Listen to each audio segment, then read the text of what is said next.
10वी-12वी पदवीनंतर पुढे काय? वैद्यकीय क्षेत्रात हवंय उज्ज्वल भविष्य आणि 100% रोजगार. मग निवडा केपी पॅरे मेडिकल इन्स्टिट्यूट. प्रगत तंत्रज्ञान, दर्जेदार शिक्षण आणि कौशल्यपूर्ण प्रशिक्षण एकाच ठिकाणी. हो, आम्ही घेतो तुमच्या कौशल्य विकासाची जबाबदारी आणि हे आमचे विद्यार्थी सरकारी खासगी हॉस्पिटल आणि नामांकित लॅबमध्ये कार्यरत. आजच प्रवेश घ्या केपी पॅरे मेडिकल इन्स्टिट्यूट. शिक्षण, कौशल्य आणि रोजगारांचं विश्वसनीय नाव. नमस्कार, मी सुद्धा महाराष्ट्र खबर न्यूज मध्ये आपल्या सगळ्यांचं स्वागत.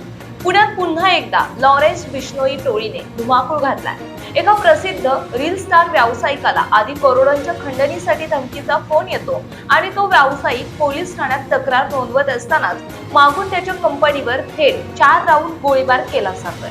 पुणे शहर पुन्हा एकदा गोळ्यांच्या आवाजाने हादरलंय. फुरसुंगी परिसरातील HV Vikas pipes and still private limited या कंपनीवर मध्यरात्रीच्या सुमारास अज्ञात हल्लेखोरांनी थेट गोळीबार केला. धक्कादायक बाब म्हणजे कंपनीचे मालक अमोल राजेंद्र चमडाई हे पोलीस ठाण्यात तक्रार देत असतानाच मागून हा गोळीबार करण्यात आला. या हाय प्रोफाईल गोळीबारानंतर पुणे पोलिसांच्या गुन्हे शाखेची झोप उडाली आहे. प्राथमिक तपासात या गोळीबारामागे शुभम लोणकर याच्या गटाचा हात असल्याचा संशय पोलिसांनी व्यक्त केलाय. शुभम लोणकर हा तोच आरोपी आहे जो बाबा सिद्दीकी यांच्या हत्याकांडातील मुख्य सूत्रधार आहे आणि अभिनेता सलमान खानला धमकी देण्यामध्येही त्याचा हात होता.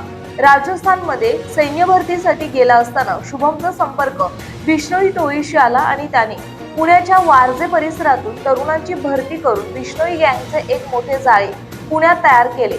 सूत्रांच्या माहितीनुसार शुभम लोणकर सध्या कॅनडामधून ही गँग ऑपरेट करत असल्याची शक्यता आहे. पुण्यात बिश्नोई टोळी सक्रिय होण्याची ही पहिलीच वेळ नाही.